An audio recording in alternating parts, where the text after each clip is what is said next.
चलिए आज हम आप लोग को बताने जा रहे हैं प्रश्नावली 1.2 का यानी क्लास 10th का प्रश्नावली 1.2 का क्वेश्चन बताने जा रहे हैं मैथ का। ठीक है, इसमें क्वेश्चन दिया है 1 2 3 4 5 6 7 क्वेश्चन दिया है। सातों क्वेश्चन को हम इस वीडियो में आप लोग को बताएंगे एक एक करके। तो चलिए समझिए। पहला क्वेश्चन देखिए क्या बोल रहा है। निम्नलिखित संख्याओं को अभाज्य गुणनखंडों के गुणनफल के रूप में व्यक्त करना है, यानी इसका गुणनखंड निकालना है। बोल रहा है कि पहला जो है इसमें इन सभी का गुणनखंड निकालना है। चलिए बारी बारी से एक एक करके हम गुणनखंड निकाल रहे हैं। पहला दिया है 140, तो 140 को निकाल रहे हैं। देखिए 140 को कैसे निकालेंगे। पहला दिया है 140, तो 140 का गुणनखंड ऐसे ही तोड़ते हैं।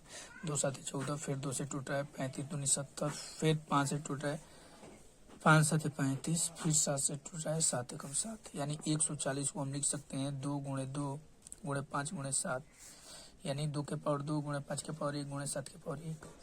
यही निकालने के लिए हमें बोला है, यही इसका राइट आंसर हो जाएगा। ठीक है,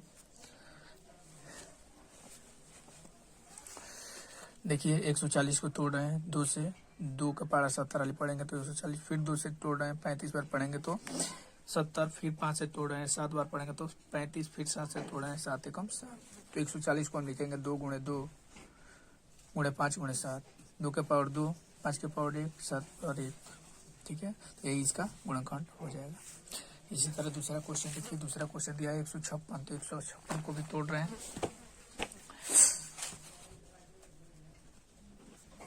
156 को देखिए, फिर 2 टूट रहा है 2 7 14, 2 8 16, फिर 2 से 2 3 6 2 9 18, फिर 13 से 13 3 39, फिर ये 3 से टूट रहा है 3 एकम 3, यानी 156 को हम लिखेंगे 2 गुणे 2 गुणे 13 गुणे 3, यानी 2 के पावर 2 गुणे 3 के पावर 1 गुणे 13 के पावर 1। यही इसका राइट आंसर हो जाएगा। ठीक है, इसी तरह दिया है तीसरा क्वेश्चन। देखिए तीसरा जो सवाल दिया है 3825, 3825 का भी तोड़िए। 3825 को तोड़ रहे हैं जब 3825 को हम 3 से तोड़ रहे हैं। 3 एकम 3, 3 दूनी 6 6, 3 7 21, 3 5 15, फिर हम 3 से तोड़ रहे हैं। 3 चौका 12, 3 दूनी 6, 3 5 15, फिर हम 5 से तोड़ रहे हैं। 5 बटे 40, 5 25, फिर 5 से तोड़ रहे हैं। 5 एकम 5, 5 7 35, फिर 17 से 17 एकम 17, यानी हम 3825 को लिख सकते हैं 3 गुणे 3 गुणे 5 गुणे 5 गुणे 17, यानी 3 के पावर 2 गुणे 5 के पावर 2 गुणे 17 का पावर 1। यही इसका राइट आंसर हो जाएगा। ठीक है, फिर देखिए इसी तरह चौथा क्वेश्चन। इसमें देखिए क्वेश्चन क्या दिया है।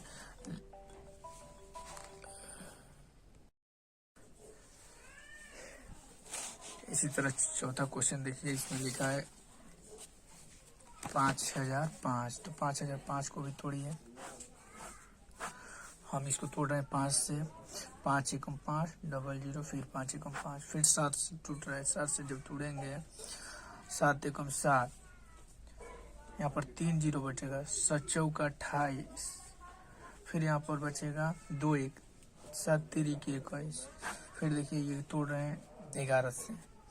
11 एकम 11, 11 3 33, फिर ये 13 से टूट रहा है 13 एकम 13, यानी 5005 को हम लिखेंगे 5 गुणे 7 गुणे 11 गुणे 13। ये इसका राइट आंसर हो जाएगा। ठीक है, एक और इसमें क्वेश्चन है, लिखा है क्या 7429, 7429 को भी तोड़ रहे हैं। 55 देखिए 7429 दिया है, इसको भी तोड़ रहे हैं। चलिए इसको देखिए कैसे तोड़ेंगे। इसको हम 17 से तोड़ रहे हैं। 17 से टूटेगा ये, ठीक है ना। 17 चौका 68, शेष बचा 6 पे 2 62, फिर 17 3 51, तो इसमें बचेगा कितना बचेगा शेष 11 बचेगा। 11 9 119 हो जाएगा। तो 17 7 119 होता है। ठीक है, फिर देखिए इसको तोड़ रहे हैं। जब इसको 19 से ये टूटेगा, 19 के टेबल जब हम 2 बार पढ़ेंगे ना तो 19 दूनी 38 होगा। तो यहाँ पर बचा कितना शेष 5, 5 पे 7 57, 19 3 57, फिर इसको 23 को तोड़िए। 23 से कम 23, यानी 7429 को हम लिख सकते हैं 17 गुणे 19 गुणे 23। यही गुणनखंड होता है, ठीक है। यानी हम पहला क्वेश्चन हम सब सॉल्व कर दिए, ठीक है। गुणनखंड हम निकाल दिया आप लोग को, ये आप लोग को समझ में आ गया। चलिए अब दूसरा सवाल देखिए क्या बोल रहा है वो करेंगे, ठीक है। दूसरा देखिए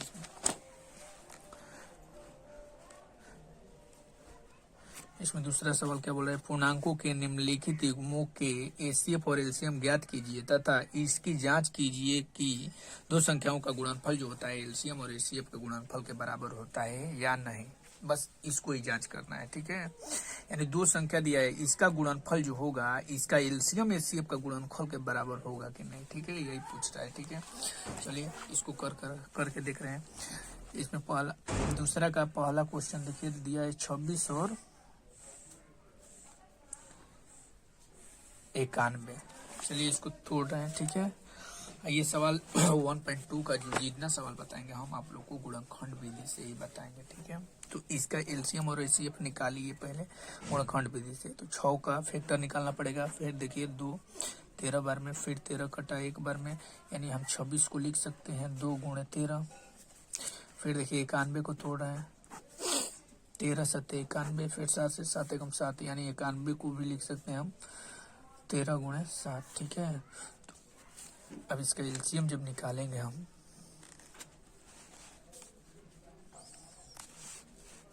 जब इसका एलसीएम निकालेंगे तो एलसीएम देखिए क्या होता है, देखते हैं इसमें क्या है, 2 है इसमें नहीं है तो 2 को लिखते हैं, इसमें 13 है इसमें 13 है तो 13 को लिखेंगे, इसमें 7 है तो 7 को लिखेंगे, ठीक है। 13 26 में जब 7 से गुणा कीजिएगा, 26 में जब 7 से आप गुणा कीजिएगा तो 182 आएगा, करके देख लीजिएगा 182। एचसीएफ में क्या होता है, दोनों में देखा जाता है कॉमन क्या है, तो 13 इसमें है 13 इसमें है तो 13 ही इसका एचसीएफ हो जाएगा, ठीक है। एलसीएम निकाल दिया 182, एचसीएफ निकाल दिया 13, ठीक है। तो अब जांच करना है पहला संख्या गुणे दूसरा संख्या जो हो, दूसरा संख्या बराबर एलसीएम गुणे एचसीएफ होता है कि नहीं, ठीक है। यही जांच करना है ना। चलिए इसको जांच के, पहला संख्या यहाँ 26 दिया है, दूसरा संख्या 91 दिया है, बराबर में एलसीएम यहाँ 182 निकाले हैं, एचसीएफ 13 निकाले हैं। इसका जब मल्टीप्लाई इसमें से गुणा कीजिएगा, जब करके देखिएगा, जब इसमें से गुणा करिएगा तो 2366 आएगा, फिर इसमें से जब गुणा कीजिएगा ना तो इसका भी 2366 आएगा, गुणा करके देख लीजिएगा, यानी ये दोनों बराबर है, यानी प्रूफ्ड हो गया, ठीक है। यही करना है बस। इसी तरह इसका दूसरा क्वेश्चन देखिए, सेम ऐसे ही करना है। दूसरा क्वेश्चन देखिए 510 दिया है और 510 और एक क्या दिया है, 510 दिया है, एक और 92 दिया है, ठीक है। तो इसमें भी 510 को हम तोड़ेंगे, देखिए 510 को हम तोड़ रहे हैं 5 से, 5 एकम 5 0, 5 दूनी 10, फिर हम तोड़ रहे हैं किससे, 2 से, 2 5 10, 2 एकम 2, फिर 3 से 17 3 51, फिर हम 17 से तोड़ रहे हैं 17 एकम 17, यानी 510 को लिख सकते हैं 5 गुणे 2 गुणे 3 गुणे 17 लिख सकते हैं ना।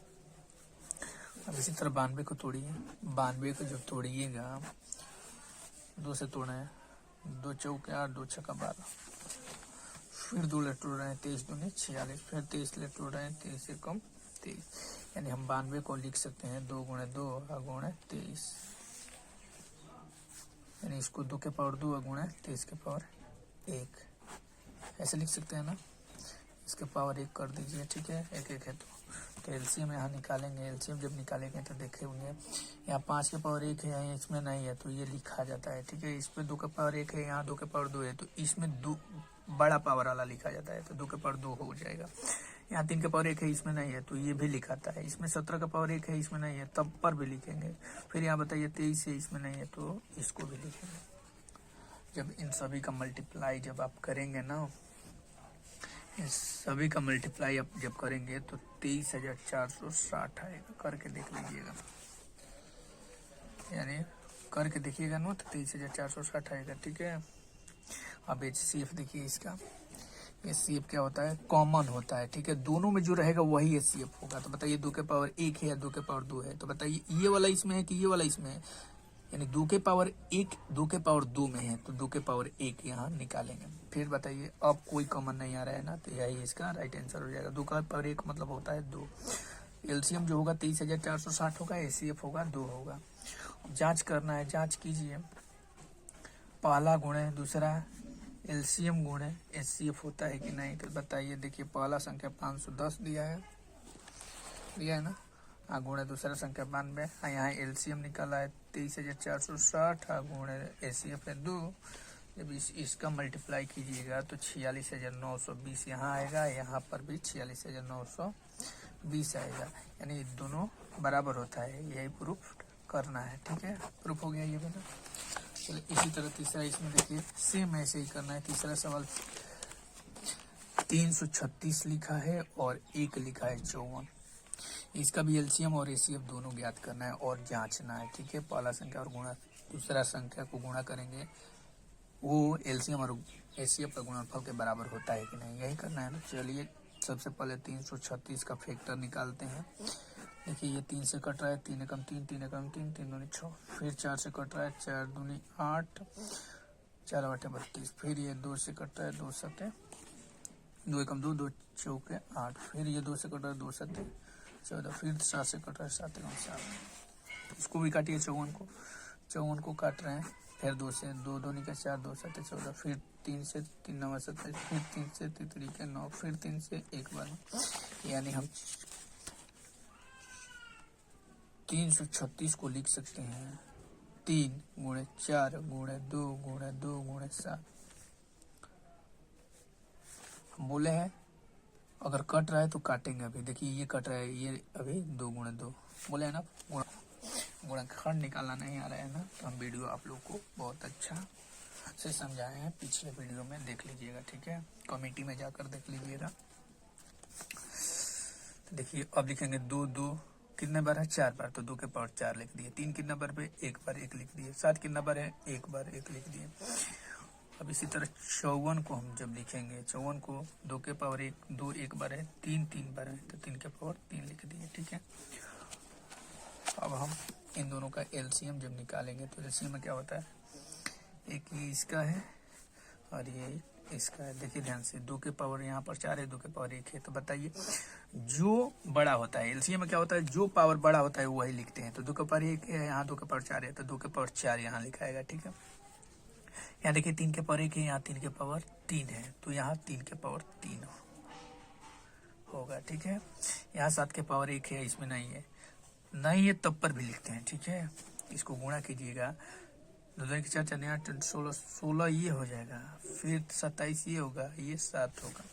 जब इन सभी को गुणा कीजिएगा ना, 3024 आएगा, करके देख लीजिएगा, ठीक है। जब अब एचसीएफ इसका ज्ञात कर रहे हैं, जो कॉमन होता है वही लिखते हैं, ठीक है।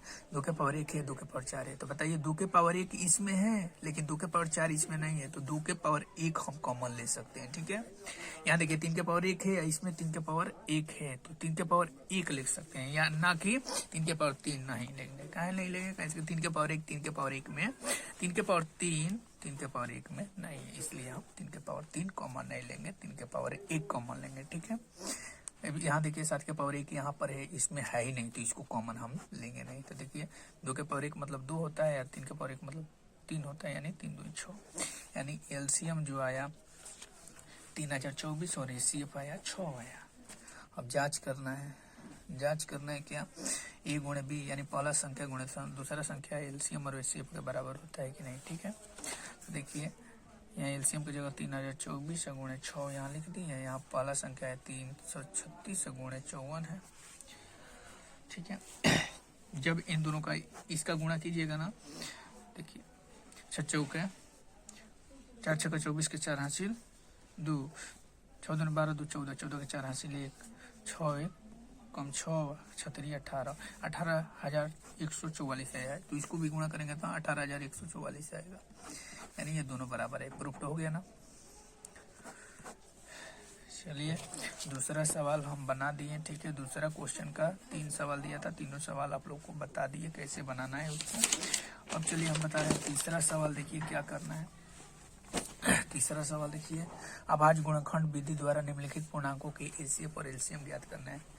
इसमें भी एलसीएम और एचसीएफ ज्ञात करना है इन संख्याओं का, ठीक है। तो चलिए बारी बारी से हम एक एक करके इन संख्याओं को ज्ञात करते हैं। देखिए पहला संख्या दिया है, पहला का दिया है 12, 15 और 21। इसका गुणनखंड विधि द्वारा एलसीएम एचसीएफ दोनों ज्ञात करना है। तो देखिए फैक्टर निकालना पड़ा। देखिए 12 को तोड़ रहे हैं, 2 छक्का 12, 2 3 6 तोड़ दिए। फिर 3 एकम 3, फिर 15 को तोड़ रहे हैं, 3 5 15, 5 एकम 5। 21 को तोड़ रहे हैं, 3 7 21, 7 एकम 7। फिर 12 को लिख सकते हैं 2 2 बार है तो 2 के पावर 2, 3 1 बार है तो 3 के पावर 1। 15 को लिख सकते हैं 3 1 बार है तो 3 के पावर 1, 5 1 बार है तो 5 के पावर 1। 21 को लिख सकते हैं 3 के पावर 1 गुणे 7 के पावर 1।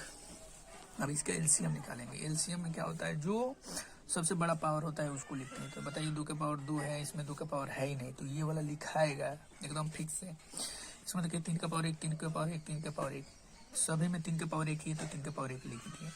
बताइए 5 के पावर 1 है, इन सभी में है ही नहीं, तो 5 के पावर 1 भी लिखाता है। 7 के पावर 1 है, इन सभी में है ही नहीं, तो 7 के पावर 1 भी लिखाता है, ठीक है, एलसीएम में। अब इसको गुणा करेंगे। 2 के पावर 2 मतलब होता है 4, 4 3 12, 12 5 7, 60 में जब 7 से गुणा कीजिएगा ना तो 420 आएगा, ठीक है, करके देख लीजिएगा, ठीक है। चलिए इसी तरह एचसीएफ ज्ञात करें। एचसीएफ में क्या होता है, केवल कॉमन लिया जाता है, ठीक है, कॉमन जो होगा वही लिखा जाता है। तो बताइए 3 के पावर 1, 3 के पावर 1, 3 के पावर 1, यानी 3 के पावर 1 सभी में है, तो 3 के पावर 1 कॉमन ले लिए।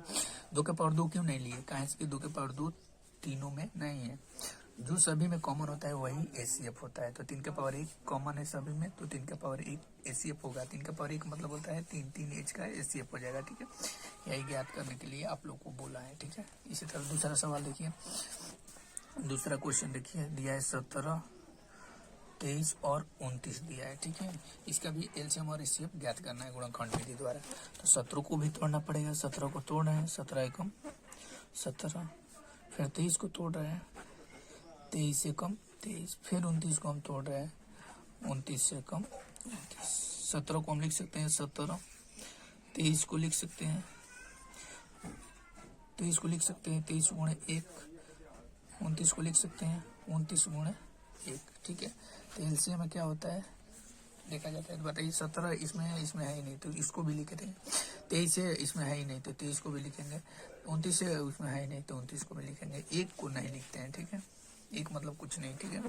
तो इन सभी का मल्टीप्लाई जब आप कीजिएगा, इन सभी का मल्टीप्लाई जब आप कीजिएगा ना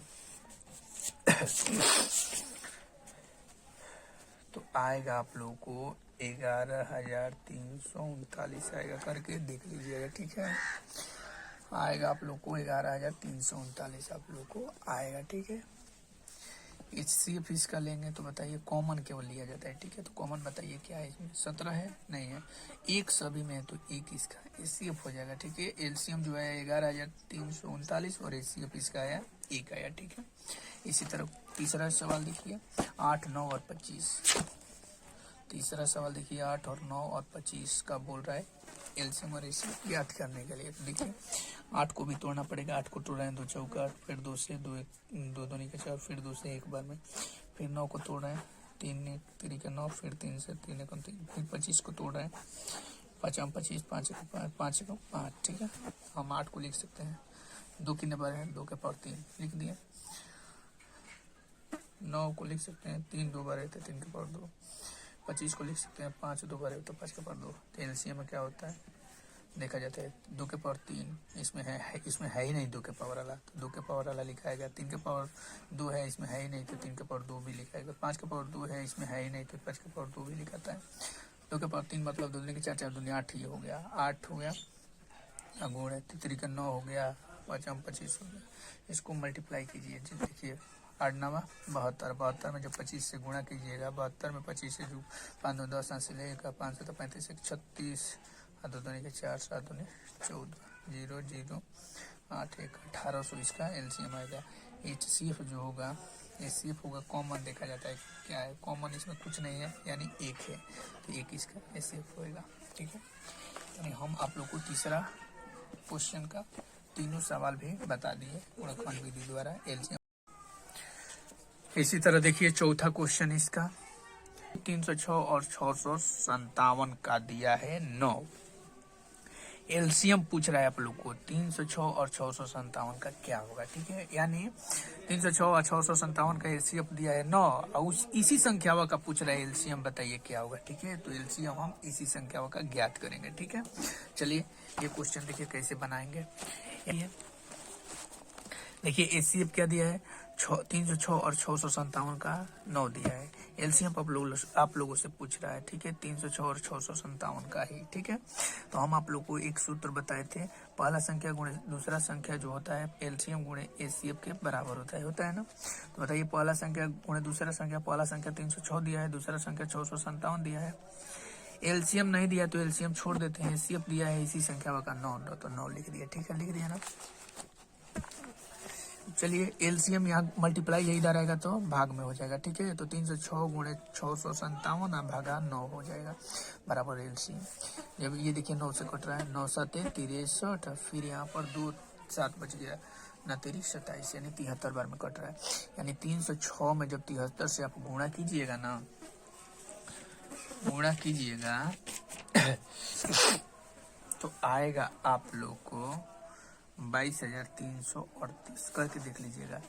यानी 306 में 73 से जब गुणा आप कीजिएगा तो 22,338 आएगा। यानी एलसीएम इसका निकाल दीजिए, यही पूछ रहा था, ठीक है। ये क्वेश्चन हो गया आप लोगों को, ठीक है। चलिए अब देखिए इसी तरह 5वां सवाल देखिए क्या बोल रहा है।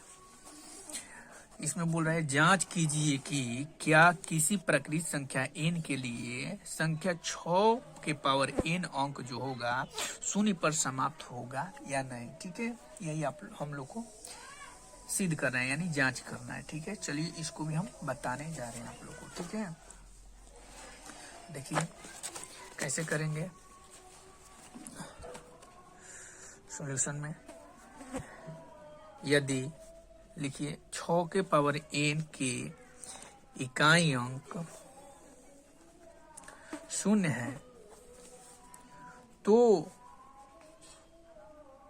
उसका एक गुणनखंड 5 अवश्य होता है, ठीक है। एक गुणनखंड जो होगा 5 अवश्य होगा,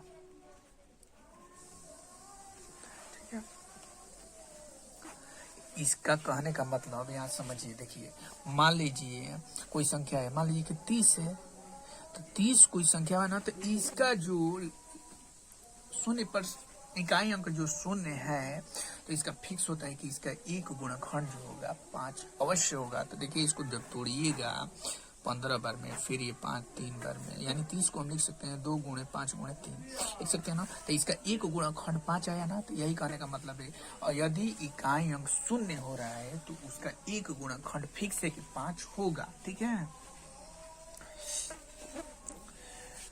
परंतु 6 के पावर n बराबर हम लिख सकते हैं 6 का गुणनखंड जो होगा 2 गुणे 3 होगा, इसका पावर n, तो इसको लिखेंगे 2 के पावर n गुणे 3 के पावर n लिख सकते हैं ना। जो यह दर्शाता है कि 2 और 3 6 के पावर n के एकमात्र अभाज्य गुणनखंड है। इसलिए 6 के पावर n का इकाई अंक कभी भी 0 नहीं हो सकता है, कभी नहीं हो सकता है, ठीक है। बस इतना ही करना था, ठीक है। ये भी क्वेश्चन आप लोगों को समझ में आ गया होगा, ठीक है। अब चलिए देखिए अगला क्वेश्चन, देखिए 6 नंबर क्वेश्चन इसमें क्या बोल रहा है। देखिए 6वां क्वेश्चन देखिए इसमें क्या बोल रहा है, जांच कीजिए कि ना, देखिए 6 नंबर व्याख्या कीजिए 7 गुणे 11 गुणे 13 प्लस 13 और 7 गुणे 6 गुणे 5 गुणे 4 गुणे 3 गुणे 2 गुणे 1 प्लस 5 भाज्य संख्या क्यों है। यानी इसको और इसको जांच करना है कि भाज्य संख्या क्यों है। हम इसको बताने से पहले आप लोग को बताने जा रहे हैं भाज्य संख्या और अभाज्य संख्या किसे बोलते हैं, तब न जाकर हम भाज्य संख्या को प्रूव करेंगे। चलिए तो भाज्य और अभाज्य पहले समझिए, ठीक है। चलिए एक तरफ भाज्य और एक तरफ लिख रहे हैं अभाज्य, ये संख्या क्या होती है, ठीक है। एक तरफ भाज्य लिख दी, एक तरफ अभाज्य लिख दिए। तो भाज्य संख्या क्या होती है, मान लीजिए 10 कोई संख्या है, ठीक है। पूछ देगा भाज्य है कि अभाज्य है, तो इसका गुणनखंड निकालेंगे। गुणनखंड निकालिए 2 5 5 1, यानी 10 को हम लिख सकते हैं 2 गुणे 5 लिख सकते हैं ना, लिख सकते हैं। यानी कहने का मतलब इसका गुणनखंड जो होगा, भाज्य संख्या उसे कहते हैं जिसका गुणनखंड 2 से अधिक होगा। गुणनखंड यानी 2 संख्या से ज्यादा संख्या से कटनी चाहिए, तभी वो भाज्य संख्या होगी, नहीं तो नहीं होगी। तो 10 बताइए किन किन संख्याओं से कट रही है। एक तो 2 से कट रही है, ठीक है। एक तो 5 से कट रही है, एक तो 1 से कटेगी, एक और अपने आप से कटेगी। इन चारों संख्या से कटेगी। तो भाज्य संख्या वही होती है जिनका गुणनखंड 2 से अधिक हो, यानी 2 संख्या से ज्यादा संख्या से कटनी चाहिए, तभी वो भाज्य संख्या होगी, वरना नहीं होगी। अभाज्य संख्या में क्या होता है, इसमें क्या होता है 2 से ज्यादा संख्या से कटनी नहीं चाहिए। वो भी 2 संख्या कौन है, एक खुद और एक, यानी 1 से और अपने आप से कटेगी, तभी वो अभाज्य संख्या होगी, वरना नहीं होगी, ठीक है। तो बताइए 11 1 से कट रहा है 11 बार में, तो 11 को हम लिख सकते हैं 1 और 11, ये 2 गुणनखंड है ना इसका, तो 1 और 11 से कट रहा है, बस दो ही संख्या से कट रहा है, इसलिए यह भाज्य संख्या होगा, ठीक है। तो भाज्य संख्या में बताना है कि क्यों हो रही है, तो हमें भाज्य संख्या क्यों हो रही है, यानी उसका गुणनखंड 2 से अधिक होना चाहिए। 2 से अधिक अगर गुणनखंड है तो वो भाज्य संख्या अवश्य होगा। चलिए इसमें क्वेश्चन देखिए क्या बोल रहा है, ठीक है। तो दिया है 7 गुणे 11 गुणे 13 गुणे प्लस 3, यानी दिया है 7 गुणे 11 गुणे 13 प्लस 13 दिया है ना, एक संख्या। दूसरा संख्या दिया है 7 गुणे 6 गुणे 5 गुणे 4 गुणे 3 गुणे 2 गुणे 1 प्लस 5 दिया है ना। तो यहाँ पर देखिए जब 13 कॉमन लेंगे तो 7 गुणे 11 प्लस 1 होगा ना, 11 77 1 78, 13 में 78 से गुणा कीजिएगा। 13 में जब 78 से आप गुणा कीजिएगा ना तो आएगा 1014 आएगा, ठीक है। करके देख लीजिएगा। अब इसमें देखिए 5 यहाँ पर है, 5 यहाँ पर है, तो कॉमन ले लीजिए 5। 7 गुणे 6 गुणे 4 गुणे 3 गुणे 2 गुणे 1 प्लस 1 यहाँ पर हो जाएगा। तो देखिए 7 42, ठीक है। 42 में जब 4 से गुणा कीजिएगा, तो 42 में 4 से जब गुणा कीजिएगा तो 4 दुनिया 8 6 16 168 हो गया। फिर 3 से गुणा कीजिएगा, 24 के 4 हासिल, 2 छतरी 18 2 20 हासिल, फिर 2 और 3 2 5, फिर देखिए यहाँ 2 से कीजिएगा 8, यहाँ 0, यहाँ 10, 1008 हो गया। 1008 में जब 1 से कीजिएगा तो 1008 ही होगा। 1008 में 1 जोड़िएगा तो 1009 होगा ना, 1009 यहाँ पर लिख दिए, तो 1009 यहाँ आ गया। यहाँ 5 गुणा है तो 5 से गुणा कीजिएगा जब, तो आएगा आप लोग को 5045 आएगा। करके देख लीजिए। तो देखिए 1014 है और 5045 है, इन दोनों को काट कर देखिए, इनका दोनों का गुणनखंड 2 से अधिक आएगा, ठीक है। यानी 2 संख्या से ज्यादा संख्या से ये दोनों संख्या में कट रहा है, इसलिए ये भाज्य संख्या होगा, ठीक है। अब लिख दीजिएगा आप लोग। इसी तरह देखिए अब अंतिम सवाल है, देखिए 6वां सवाल देखिए क्या, 7 नंबर देखिए, ये अंतिम सवाल है, इसको भी समझिए क्या करना है इसमें क्या बोल रहा है। किसी खेल के मैदान के चारों ओर एक वृत्ताकार पथ है। इस मैदान का एक चक्कर लगाने में सोनिया को 18 मिनट लगते हैं, जबकि इसी मैदान का एक चक्कर लगाने में रवि को 12 मिनट लगते हैं। तो मान लीजिए वे दोनों एक ही स्थान पर और एक ही समय पर चलना प्रारंभ करके एक ही दिशा में चलते हैं, तो कितने समय बाद पुनः प्रारंभ स्थान पर मिलेंगे। यानी इसका कहने का मतलब ये है, हम समझा रहे हैं, देखिए क्या बोलना चाहता है। यानी ये बोलना चाहता है कि मान लीजिए कि एक फील्ड का मैदान है, ठीक है, रनिंग करने वाला।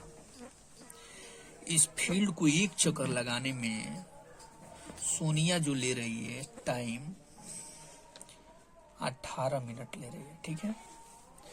इसी फील्ड को एक चक्कर लगाने में, इसी फील्ड को रवि जो ले रहा है इसका 12 मिनट में ही एक चक्कर लगा रहा है। यानी इस फील्ड को सोनिया जो ले रही है टाइम 18 मिनट ले रही है एक चक्कर लगाने में। अब 12 मिनट में रवि मार रहा है, यानी पहले कौन मार रहा है? रवि, बाद में लेट लगा रही है। ये तो बोल रहा है कि मान लीजिए कि एक ही समय पर वो चलना प्रारंभ करे तो कितने देर बाद वो पुनः एक स्थान पर मिल जाएगी। ठीक है, तो हमें इसका एलसीएम निकालना पड़ेगा। तो चलिए हमें इसका एलसीएम निकालते हैं, तब पता चल जाएगा। ठीक है, तो एलसीएम इसका देखिए 18 और 36 का जब 12 का एलसीएम जब निकालेंगे तो बताए हैं शॉर्टकट एलसीएम निकालना, सबसे बड़ा लेते हैं। सबसे बड़ा इसमें 18 है, तो 18 देखना है इन दोनों का पाड़ा में है कि नहीं। 18 का पाड़ा में 18 है, 12 का पाड़ा में नहीं है, इसलिए ये नहीं होगा। 18 का पाड़ा 2 बार पड़ गया, 18 दूनी 36, फिर इसको जांचिए। 18 का पाड़ा में 36 है, 12 का पाड़ा में 36 है, इसलिए ये इसका राइट आंसर हो जाएगा। यानी 36 मिनट में हुए दोनों पुनः एक स्थान पर मिल जाएंगे। देखिए 18 के पहाड़ा 2 बार, ये 2 चक्कर लगाएगी ना, तो ये 3 चक्कर लगाएगा, तो बढ़ती है 18 दूनी यहाँ 36 हो गया, यहाँ बढ़ती है 36 हो गया। यानी सोनिया जब 2 चक्कर लगा रही है ना, तो ये 3 चक्कर लगा दे रहा है, एक ही स्थान पर मिल जा रहा है ये।